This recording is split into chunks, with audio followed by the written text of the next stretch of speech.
So 1 hour and 30 minutes, nandoon sila. Ako naman, hindi ko alam na nasa lobby, nandun ako sa labas. Pagdating po nila doon sa taas, nagkaroon silang press conference at narinig nyo naman yun, napakinggan nyo sila. Nung matatapos na ho sila, in fact, meron pa nga kami balita, pumunta doon yung staff ni Senator Erwin Tulfo at sinabing hindi nila kailangan bumaba.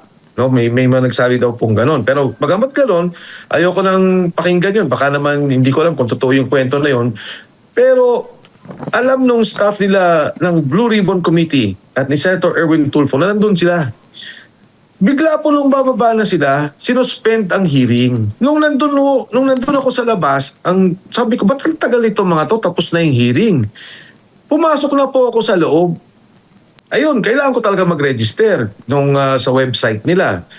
Nung dumating po ako, nasa lubong ko si Senator Robin Padilla. Ang sabi ni Senator Robin Padilla, nag-uusap si Attorney Levy Baligod at si Senator Soto. Sabi ko, sige, sabi ko, sabi niya, doon ka na muna sa office ko. Sabi niya, kung gusto mo. Sabi ko, gusto kong puntahan yung 18 Marines. Sabi niya, hindi, nasa opisina ko. Doon ko sila nakita at napuntahan. At yun nga, sabi ko, ano nangyari? Sabi sa akin nung isang sundalo, sir, pababa na ho kami, bigla hong sinuspend. Meron silang poder, meron silang power to call on the witnesses to come down. In fact, kahit na nga po sa labas na Senado, nagtatago, pwede mong orderan ng contempt ang isang witness, pa-aresto mo sa Sergeant at Arms. Eto, nandyan na. Nagsasalita na bababa kami. Bakit hindi po nila hinintay? Nandun sila ang tagal.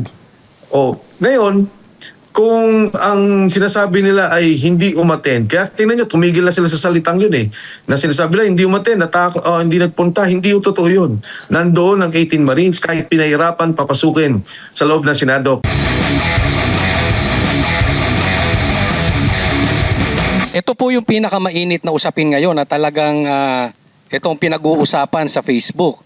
Itong pagpapadeliver ni Senator Erwin ng babae. Di umano. Pero sinasabi niya wala naman daw kayong ebidensya. So ang tanong ko, ito bang bagong 14 Marines ay maglalabas ng ebidensya patungkol dito sa mga Tulfo or maybe yung lumang 18 Marines? Sundan ko na yung tanong dyan, Akong Mike. Baka pwede ma-interview yung mga babae. Hindi, para malaman lang natin. Kayo naman. Para malaman Alam mo, natin. Di ba? Ayun. Coach Oli and Banat, nung kinikwento kasi nila yan, again, pagbibigyan ko yung 18 Marines sila magsabi ng detalye, sinabi nila yon. In fact, hindi lang senador may binanggit pa silang cabinet member. Sino po yung cabinet member na yon? Ayoko magsalita, baka hindi kasama doon sa sasabihin nila Kasi, kasi actually, to be fair to the Marines, wala naman yun sa affidavit nila. Nung nagsalita sila, although under oath under oath, nagsalita sila sa Blue Ribbon Committee hearing, nabanggit nila yon, nabanggit ni Atty. Levy Baligod, and ang sabi nga nila, yun nga daw, may ganong eksena. Paano ba dudugtungan pa yan? May mga binanggit pa nga sila sa mismong kongreso pa, nagulat ako Sabi ko, sa kongreso? Sa house? Daw. Linawin po natin, Kong. Sa house, nagdadala ng babae? Yun ang sabi balat Ayoko, again pababayaan ko sila magsalita. Pero kita mo, nagulat ka. Ako din, ganyan ang reaksyon ko. Ano to, Kosa? Kosa, Mike? Kosa. Ito ba, package ba itong hinihingi? Kasi, di ba, merong diniliver na maleta. So, tapos ang understanding ng tao, may dinideliver ding babae. Ano ba to? Request na, sige, kailangan maleta at saka babae. O and/or. Parang ang nangyari yata dito is ibang sitwasyon. Kasi parang magkakausap sila and may ganon na doon daw sa hotel, sa May Maydas. Tapos, sumingit naman yung isa, sabi niya, pati nga dito, pati nga sir, sa kongreso. So, yung reaction ni Banat Bay, ganon din ako, ha? Sir, ganon. So, parang, hindi yun kasama kasi sa affidavit pero siguro pagka... Kong Mike, ang tanong dito, bakit nanggagaling kay Zaldico? Di ba, parang ganon ang, kasi, ang nag-deliver yung mga Marines. So, bakit nanggagaling kay Zaldico yung mga yon? For what reason? Kasi alam natin yung maleta may dahilan. 'Di ba? May kapalit. Bakit magbibigay, di umano allegedly itong mga Marines ng babae doon sa mga congressman at doon sa sa House? Anong dahilan? Wala namang nabanggit na dahilan at hindi ko rin alam kung alam nila yung kung meron mang dahilan talaga.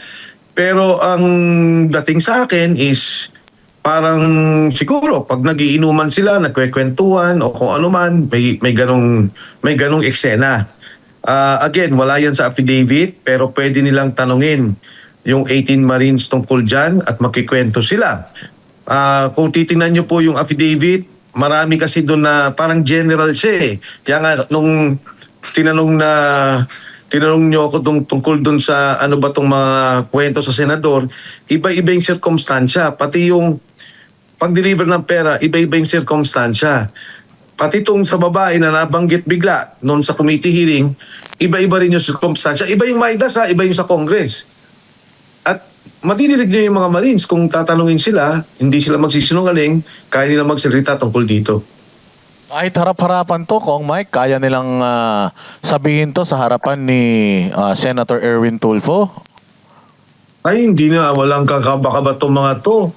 I mean, kung tatanungin sila, hindi siguro sila magbo-volunteer, pero pag sila'y natanong, walang katakot-takot to kahit na dun sa mga binanggit na mga congressmen, mga senador, wala eh. Kasi pag kami narinig na akong issue o pag kami nagtanong tayong kaibigan na congressman at senador, tatanungin ko sa kanila, normal ang pagkikwento eh. Normal yung mga binabanggit nila mga salaysay tungkol sa mga sitwasyon na nakita nila. For example, sabi nila, yung isang congressman, no? So tinanong ko, ano ba tong congressman na to? Paano nyo nakita? Kasi sir, ganito na nangyari. Nagmi-meeting, ganito kausap, dumating, may dala kami, nakita namin, dala na rin, lumabas. Kasi ang nangyari dito, mga kosa, pagka si Martin Romualdez pala may meeting sa Kongreso at saka doon sa townhomes, sila ang nagdadala ng pera at nakaantabay sila. Pag sinabi ni Martin Romualdez sa kanila, magdala kayo ng 20 envelope, sila yung magpapasok. Naghihintay pa rin sila sa labas. Kaya ito nga yung mga magandang ikwento nila eh. O tapos pagkatapos yung venting yon, tatawagin na naman sila. O dala nyo pa ako ng ganito. So, maging sa Kongreso, maging sa townhomes, hindi tao ni Speaker Martin ang nakalalay, kundi tao ni Saldico. Pero kung mabalik tayo dun sa dun sa premise nung hearing ng Blue Ribbon ni Kong Marcoleta. Kasi karamihan ng mga nagsasalita or madalas na nagsasalita si Attorney Levy Baligod. Bakit hindi, kasi ito ang isang tanong nila bakit si Attorney Levy Baligod ang nagsasalita for the Marines? Kung talagang meron silang personal knowledge, bakit hindi sila yung direktang sumasagot dun sa mga tanong ng mga nasa Blue Ribbon Committee? Actually, Boss Dada, wala namang problema na sila yung magsalita. And nakita mo naman kuminsan nga, di ba, sabay-sabay pa sila nagtataasan ng kamay para makapagsalita. Siguro, again, si Attorney Levy din, very conscious before the committee hearing, sabi niya sa akin, bayaan ko sila magsalita kung ano yung magkikwento. Pero siguro kuminsan pag nagtatanong, na didirect sa kanya yung question. Pero wala ang problema yan. Siguro, Boss Dada, isa yan sa mga bagay na babanggitin ko rin sa kanila na pagka may tinanong sa inyo at alam ninyo, magsalita na kayo kaagad. Huwag kayong matatakot, huwag kayong mahiya. Kasi alam mo naman yung mga sundalo di ba kuminsan, pag hindi sila yung dinirekta, wala silang sasabihin o pagka binanggit, ikaw magsalita ka, yan. Makapagsalita sila kaagad. Pero isa yan sa mga bagay, Boss Dada, na babangkitin ko rin para talagang mailinaw na yung kwento na to, lahat ay galing sa kanila. In fact, nung nag-uusap na kami before the Blue Ribbon, sinabi ko pa, anong reaction nyo? Sinasabi scripted daw. Sabi pa nga nung isang sundalo, hindi ko na nga sir binabasa yung affidavit, hindi ko na tinitingnan Basta kung ano yung tanong sa akin, yun din naman ang nasa affidavit, yun ang sinasagot ko. Kung Mike, linawin lang natin kasi ang sinasabi at bintang dito sa mga Marines na to, hindi daw sila sumipot doon sa pagdinig nitong BBM senators. Totoo ba yun? Ano ba talaga yung nangyari nung araw na yon at bakit hindi dumating yung mga Marines? Alam mo, Marat Bay, maagang ako din na dapat kasama nila doon sa Senado. Hindi ako imbitado, pero minabuti ko na sumama sa kanila dahil ang balita namin, aarestuhin sila. Hindi siguro alam din ng mga miyembro nila Senator Erwin Tulfo na darating yung 18 Marines. Nung umagang yun, tumawag si Attorney Baligod. Sabi niya, papunta na kami doon at papasok kami sa loob. Sabi ko, okay, pasok kayo sa loob. Ako naman, sabi ko, doon ako sa labas at kung sakasakali kailangan ako sa loob, nandun lang naman ako, patawag niyo ako. So, tinawagan ko si Senator Robin Padilla, nag-coordinate ako sa kanya mga staff, na kung pwede, Senador, ikaw ay miyembro ng Blue Ribbon Committee, may ibibigay sa yung sulat. Sila Attorney Levy Baligod, kasama niya yung 18 Marines. Kung maaari sana, harapin ka muna nila at meron silang ipapasabi sa iyo. Ang mensahe nila, basically, kinikilala nila ang komite ni Senator Pia Cayetano at ni Senator Dante Marcoleta, ngunit hindi sila natatakot humarap sa patawag ni Senator Erwin Tulfo. Bagamat gano'n, nagbibigay respeto sila na nagpapasintabi. Katulad nito, si Senator Robin Padilla, miyembro ng Blue Ribbon Committee, para magpaalam. Nung nangyari yon, pumasok sila sa loob, magmula dun sa gate, sa unahang gate, hanggang doon sa lobby. Inabot sila ng 1 hour 30 minutes. Ang pinipilit ng mga tao, mag-register kayo sa QR code. Alam naman po ng staff ng Senado na pagka ikaw ay invited witness o resource person, nandun na ang pangalan mo sa mismong terminal nila, hindi mo na kailangan mag-register. Ang mga nagre-register ay yung mga guest o yung mga bisita ng bawat opisina. So 1 hour and 30 minutes, nandoon sila. Ako naman, hindi ko alam na nasa lobby, nandun ako sa labas. Pagdating po nila doon sa taas, nagkaroon silang press conference at narinig nyo naman yun, napakinggan nyo sila. Nung matatapos na ho sila, in fact, meron pa nga kami balita, pumunta doon yung staff ni Senator Erwin Tulfo at sinabing hindi nila kailangan bumaba. No, may mga nagsabi daw pong gano'n. Pero bagamat gano'n, ayoko nang pakinggan yun. Baka naman hindi ko alam kung totoo yung kwento na yun. Pero alam nung staff nila ng Blue Ribbon Committee at ni Senator Erwin Tulfo na nandun sila. Bigla po nung bababa na sila, sinuspend ang hearing. So, Kong Mike, sa madaling salita, nag-imbita sila pero ayaw talaga nilang pumunta itong 18 Marines. Ayaw nilang punta yung 18 Marines. Oho. Ngayon, nung nandun ako sa labas, sabi ko, ba't ang tagal nito mga to? Tapos na yung hearing. Pumasok na po ako sa loob. Ayun, kailangan ko talaga mag-register sa website nila. Nung dumating po ako, nasa lubong ko si Senator Robin Padilla. Ang sabi ni Senator Robin Padilla, nag-uusap si Attorney Levy Baligod at si Senator Soto. Sabi ko, sige, sabi ko, sabi niya, doon ka na muna sa office ko. Sabi niya, kung gusto mo. Sabi ko, gusto kong puntahan yung 18 Marines. Sabi niya, hindi, nasa opisina ko. Doon ko sila nakita at napuntahan. At yun nga, sabi ko, ano nangyari? Sabi sa akin nung isang sundalo, sir, pababa na ho kami, bigla akong sinuspend. So, Kong Mike, totoo yung balita kasi yan po ang lumalabas sa social media. Nung pababa na daw sila, may nagbalita raw dito sa Bulaga Ribbon na i-cancel na kasi pababa na itong 18 Marines. Correct. Kasi di ba kung ako yun, at ako, galit ako dahil binanggit niyo yung pangalan ko, nandun Senator Soto. At syempre, sinasabi lang kami ang lehitimong Blue Ribbon Committee. At well, at least, yun yung assertion nila. Ang gagawin ko, teka lang, hintayin yan. O kundi, papatawag ko talaga. Meron silang poder, meron silang power to call on the witnesses to come down. In fact, kahit na nga po sa labas ng Senado, nagtatago, pwede mong orderan ng contempt ang isang witness, pa-aresto mo sa Sergeant at Arms. Eto, nandyan na. Nagsasalita na bababa kami. Bakit hindi po nila hinintay? Nandun mo sila eh. Ang tagal.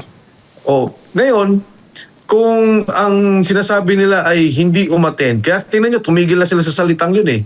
Na sinasabi nila, hindi umattend, hindi nagpunta, hindi yung totoo yun.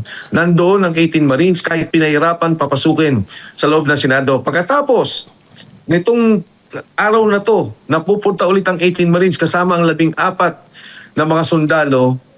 Sabi naman nila may threat. Isasara nila ang Senado at skeletal force lang, walang pwedeng hearing at walang pwedeng bisita. Di ba, Sir Mike, ang patawag sa Senado pwede naman silang halimbawa, unang patawag hindi nga talaga sumipot. Sa pangalawa, pwedeng mag-warning. Sa pangatlo, contempt na 'yun, 'di ba? Ganun ang rules ng Blue Ribbon hearing na 'yan nila ng Senado, 'di ba?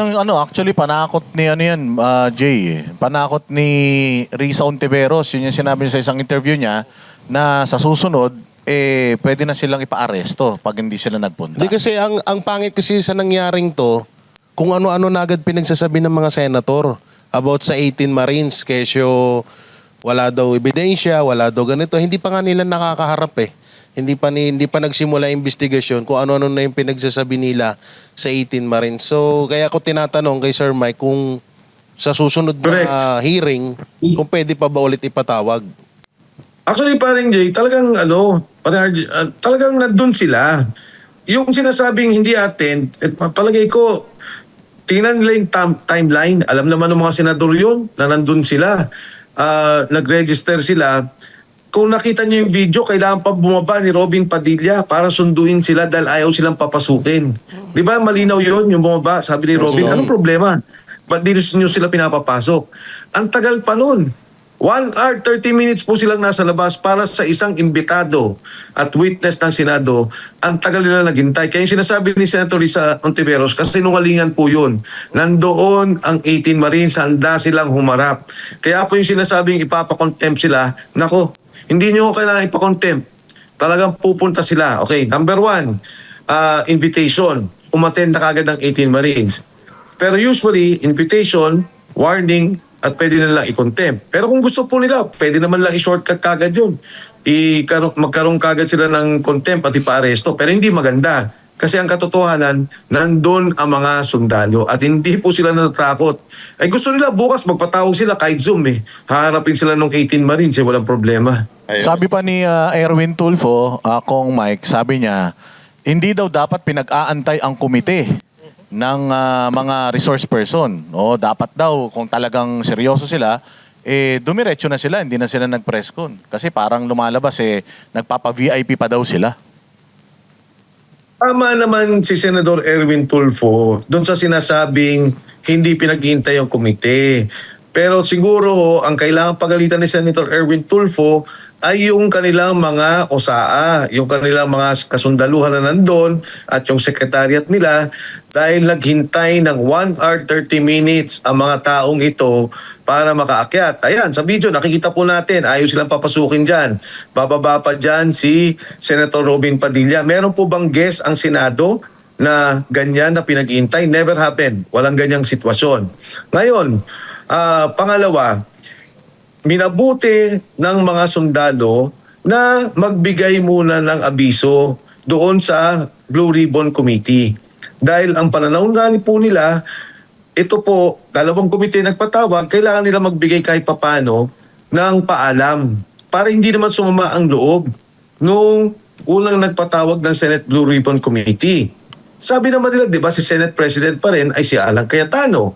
At sabi ni Alan Cayetano, doon sa kanyang liham, ang totoong Blue Ribbon Committee ay ang Blue Ribbon Committee ni Senator Pia Cayetano at ni Congressman Senador Dante Marcoleta.